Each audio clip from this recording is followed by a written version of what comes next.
一石二鳥。 Killing two birds with one stone.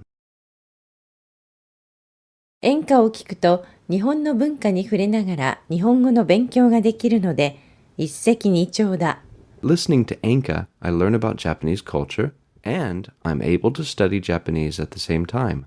I kill two birds with one stone. 演歌。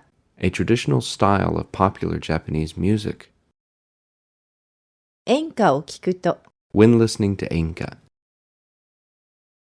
日本の文化 Japanese culture. に触れながら While experiencing. 触れる Means to touch or feel, but like in English, to feel can mean to experience something. I got a feel for Japanese culture by listening to enka. 日本語の勉強 Japanese language study.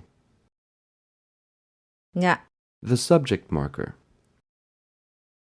できる Can, possible. ので Therefore.